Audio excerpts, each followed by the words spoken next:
This is hot fire from O'Donnell Levy. Likely obscure even to those who are familiar with his work like Dawn of a New Day or Breeding of Mind. But because this is so obscure, it's quite cheap. Perfect blend of soul, jazz, funk.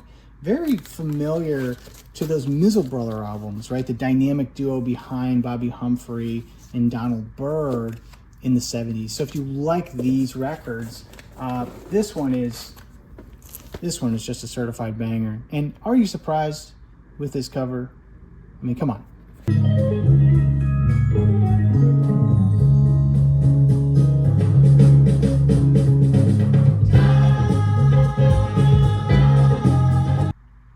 Great album from 77. Hilton Ruiz has a few records on Steeplechase, and they're all really good. Standout post-bop that pushes the envelope at times, but really swings throughout, in no small part due to Roy Brooks and Buster Williams. No inner city counterpart on this one, folks, so North American's going to have to dig a little deeper, but it's well worth doing.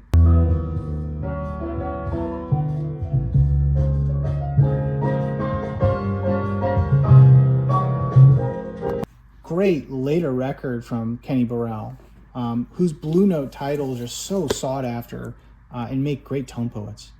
But this record is a bit removed from that sort of straight ahead hard bop blues bass playing that people associate with Burrell, and instead occupies a space of many of those collectible 70s era jazz records, that kind of Latin colored percussive jazz funk, more familiar on labels like Mainstream or Muse.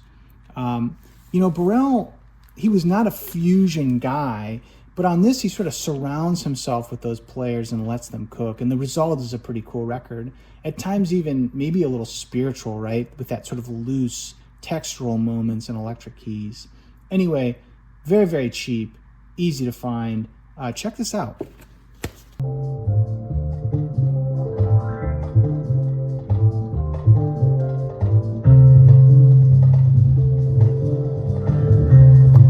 Great Johnny Smith record here, designed for you. Very mellow, low-key, more on the cool side of things, but Johnny also does his own thing, right? Very stylish within his understated way of playing. A lot of his stuff on Ruiz is not particularly expensive, right? You can find a lot of this cheap. I also really like these 10 inches. If you see these are definitely worth getting as well. But his records are tough to find clean, right? The music is always so delicate and soft. You really don't want a VG copy of this or something like Man with the Blue Guitar. You have to be patient, find clean discs. Otherwise, great stuff to pick up. This is another bedtime album for me. And there's a lot of Jimmy Smith records out there, but I grabbed this one quite a bit. Very stripped down, just drums, guitar, organ, relaxed, easygoing. The layers of Jimmy's organ are very pretty, right? He's playing pretty just for you. Anyway, like a lot of Jimmy's stuff, an original is not going to put you out, so seek one out. Great record. Just a quick note that I am just some guy that buys jazz records, and from time to time I like to share affordable ones, right? Not these, but I have no credentials. I'm not published. I've never worked in a record store, so viewer suggestions are appreciated. And if you watch my videos from time to time, please do subscribe and help grow my little channel. Gene McDaniels, Natural Juices, just a dope R&B record. It's got Idris Muhammad on drums. Bob James is on this. McDaniels is probably best known for his acclaimed jazz funk record, Headless Heroes of the Apocalypse. But after that, he leaned into R&B and soul with this, before sort of disappearing from the industry. So not really jazz at this point, but a great, great jigger record, worth picking up. McDaniels somewhat famously wrote Compared to What?, which was done by Roberta Flack. And I think a lot of people would actually attribute to Les McCann, who popularized the song, but he didn't write it. McDaniels wrote it. I don't think I've actually ever shown this, which sort of surprises me. This is perhaps McCann's most critically acclaimed album, very much modeled after Miles's electric period. So if you like In a Silent Way, this is very much going to be up your alley. Not expensive at all, easy to find, great record. Not my favorite by McCann, but very, very good indeed and worth picking up. Max Roach, Drums Unlimited. This is long been out of print on vinyl, but it's not a rare record by any means, done on Atlantic. Fairly easy to score, under $30, really even 20. if you don't mind these green and orange labels from the late 60s and into the 70s. As I've said before, unlike labels like Blue Note or Riverside or Prestige, where pressing variations kind of matter, I don't find an appreciable difference between these Atlantic labels. Maybe more can be said about an early Bullseye or like a black Atlantic label pressing. But my opinion is that if you can find this in a black and orange label, I don't see a huge reason to pay more for this, to pay the premium, unless having an original is important to you, right?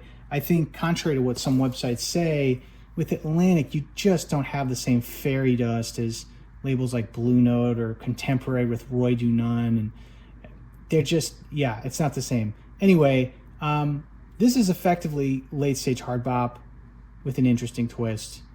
This features several tracks where Roach is actually playing solo, something very few could pull off, but Roach also communicates on a set like no one else and uses it to tell a story rather than sort of razzle dazzle, right?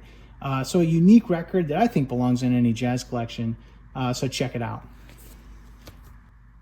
Another dope Crate Digger record from Gil Scott-Heron and Brian Jackson that follows in the style of Bridges, specifically Brian Jackson's innovative employment of synthesizers, a time capsule, right? Gil Scott-Heron records are always the story of America told through the eyes of a poet at that time. That's part of why they're so special, but very influential, underappreciated, soul, funk, jazz, R&B, royalty. Check it out.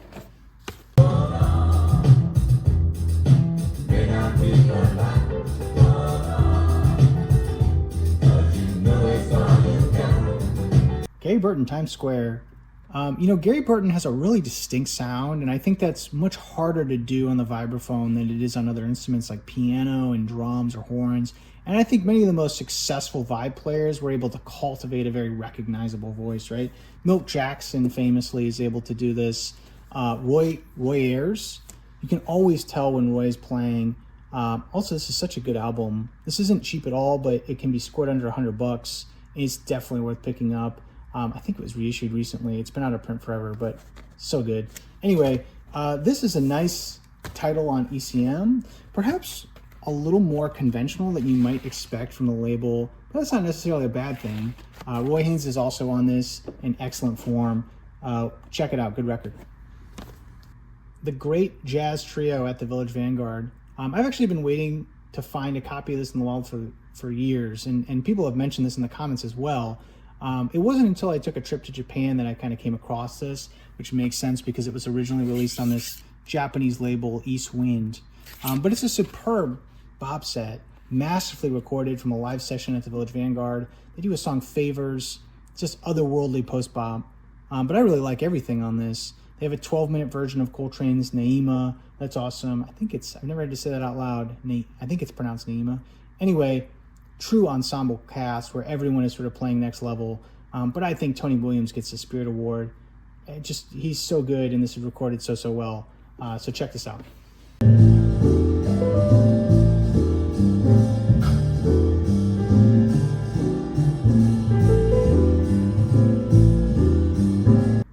Harold Land, The Fox, a classic. Not really cheap heat, but I really like this record, and it is my show.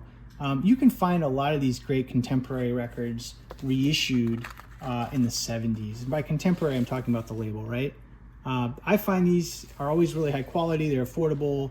They just don't suffer from the same pressing quality lottery as Blue Note, Riverside, or some of those other labels. This is really one of Harold Land's best. Great, straight ahead hard bop. One of the great Elmo Hope performances as well, whose records really aren't that expensive compared to his peers, illustrating how underappreciated he probably still is. Also a good candidate for a tone poet, unless they've done one of his, but I don't think so. So come on, Blue Note, let's do an Elmo Hope record, okay? Great Sonny Fortune album. A lot of his output from the mid to late 70s is wonderful, beautiful records. But like a lot of jazz from this time that lacks cachet, they're often disregarded and ignored. And what do I mean by cache hair status? I'm talking about all those little indicators or signals that make jazz records more desirable to collectors beyond the music, right? So if an album, for example, is on Strata East, it's just going to be taken more seriously because this label is esteemed. If Rudy Van Gelder cuts a record, right, it's going to enjoy more prestige beyond the music because he did that. David Stone Martin, Andy Warhol, Reed Miles, even covers, right? There's 100 signals or indicators like this that no one else really cares about except for jazz collectors. But when you have an album like this, with this cover on Atlantic, late 70s, it just becomes throwaway fodder, right? Where had it been on a boutique label, that certainly wouldn't be the case. This isn't to say, though, that like those details are necessarily bad. An original is sought after because it has historical significance. It has sonic significance. I take note personally of where a record is pressed and who cut it because it influences the quality. But you don't want to get walled in because you've watched too many YouTube videos, right? How many jazz collectors just purchase modern jazz from 1956 to 1963? Is it because they only love hard bop? Or is it because, most of the collectible jazz records are from that time? Likely a mix, but maybe more the latter than most people would care to admit.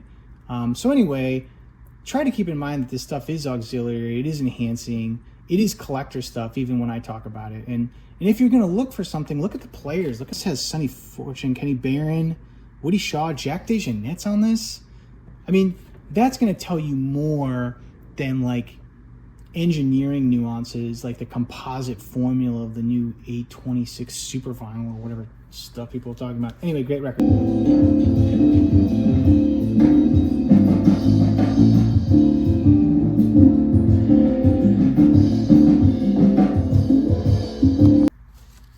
This is Listening to Evening.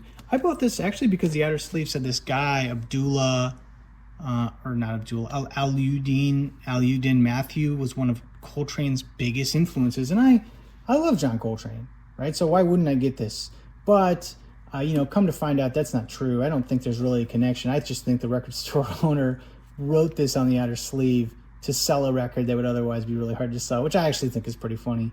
But I do like this album quite a bit, and I don't show albums I don't like.